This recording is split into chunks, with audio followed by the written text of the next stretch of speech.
Olá, gente, boa noite. Me chamo Graziele Cordia Aguiar e hoje eu vou falar para vocês sobre os cordados não vertebrados. Você sabia que nós seres humanos fazemos parte do filo dos cordados? Só que da parte dos vertebrados, o que não iremos abordar agora. Bom, primeiramente, o que são os cordados? Os cordados são um grupo de animais do filo chordado.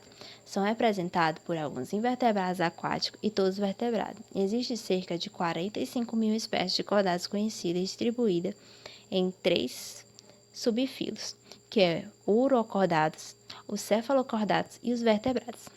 Bom, os cordados invertebrados são os que possuem o notocórdio em algum ponto do seu desenvolvimento, mas nenhuma coluna vertebral. Então, o que seria esse notocórdio? Esse notocórdio seria uma arte de cartilagem, do tipo que serve como uma função de suporte, proporcionando um local de fixação para os músculos. Bom, o urocordato e o cefalocordato são animais invertebrados dos filos cordados, porque eles não possuem um crânio e nem coluna vertebral. Eles são chamados de protocordatos. E o que seriam os protocordatos? Os protocordatos são animais cordatos invertebrados. O grupo possui poucos representantes e todos são pequenos e marinhos. Os protocordatos apresentam os cordados mais primitivos. O termo protocordatos deriva do grego protos, primeiros e primitivos. Característica dos cordados. Todos os cordados possuem a notocórdia, o tubo nervoso dorsal, as fendas branquial e a cauda pós-anal. O que seria a notocórdia? A notocórdia ela serve como uma sustentação. Ela se estende da cabeça do animal para a cauda, para a sua dorsal de trás e a superfície dorsal para o trato digestivo. Ela fornece uma estrutura semiflexível para os músculos, para utilizar como suporte para o animal se mover.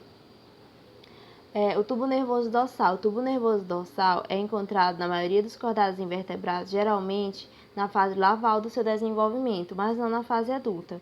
E as fendas branquiais? Bom, as fendas branquiais nos cordados invertebrados estão na estrutura, são importantes tanto para a alimentação quanto para a respiração. Essa estrutura encontra-se na parede da faringe e produz um muco para auxiliar na filtração dos alimentos a partir do ambiente.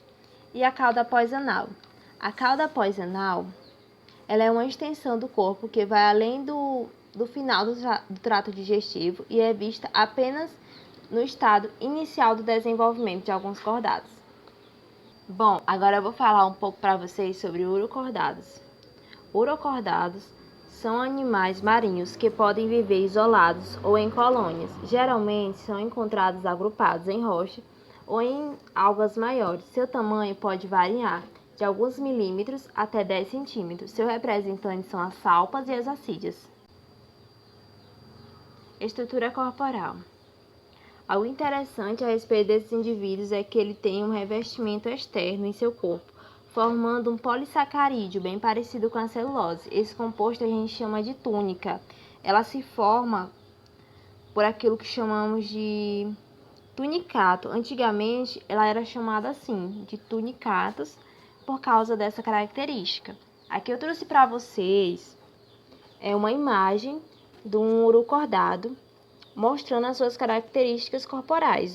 Ele tem o sifão oral ou branquial, né, que é o sifão exalante. Aí tem um sifão exalante mais embaixo. Aí em cima tem tipo uns cílios que são chamados anel de tentáculos sensoriais. Aí tem um glândulo cerebral, que é o cérebro, a glândula subeneural. Aí tem os poros genitais, o ânus, as fendas da faringe, estigmatas, gonadas masculinas e femininas, o estômago, o esôfago, o coração, o átrio, a parede do corpo em corte, aí o endostílio, o cordão mucoso carregado de alimento, a túnica e a faixa perifegiana. Bom, a alimentação, respiração, sistema circulatório e reprodução desses animais. A alimentação ocorre pelo sifão exalante, que filtra os plácteos do ambiente, que aderem um muco produzindo um suco na faringe. O endostílio dirige-se até o estômago e o intestino, aonde os nutrientes são absorvidos. Os resíduos são eliminados pelo ânus, que abre-se com o sifão exalante. Aí temos a respiração e a circulação. Bom, a respiração ocorre pelo sifão exalante também. Ele passa continuamente pelo corpo, transportando oxigênio nos tecidos corporais e levando o gás carbônico, com exceção para o lado exteriores. Bom, e o sistema circulatório é parcialmente aberto e o sangue penetra de grandes bolsas denominadas cimoses, aonde acontecem as trocas gasosas. E a reprodução desses animais são sexuadas, sendo a maioria das partes das espécies manoicas, hermafroditas. Algumas podem ter reprodução assexuada por botamento. Sistema nervoso. Durante a fase larval, existe um tubo nervoso localizado dorsalmente, de onde partem os nervos para diversos órgãos.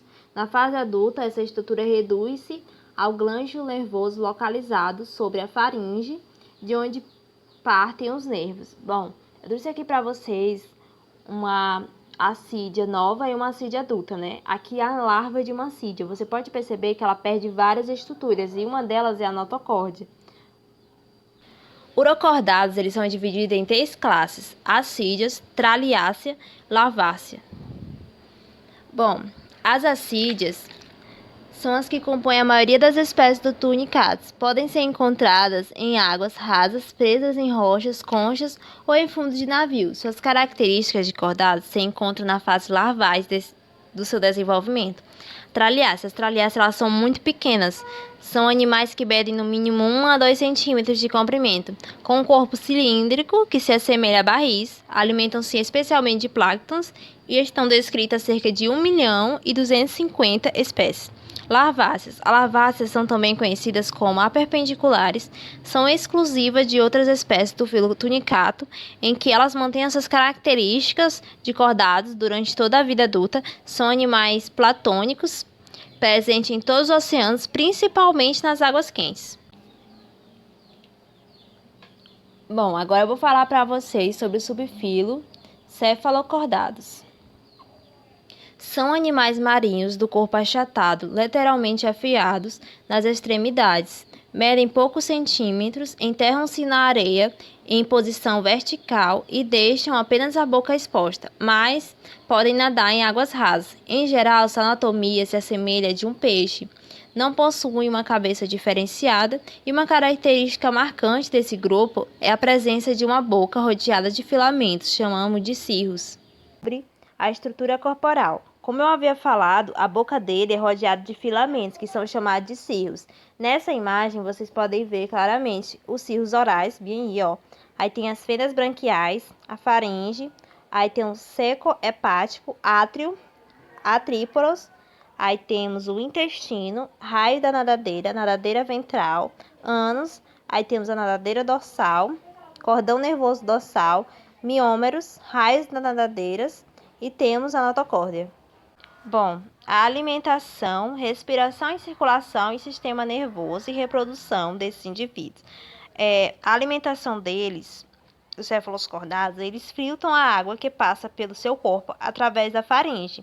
As partículas de alimentos presentes na água aderem a um muco que produz tipo um suco na faringe do endostílio.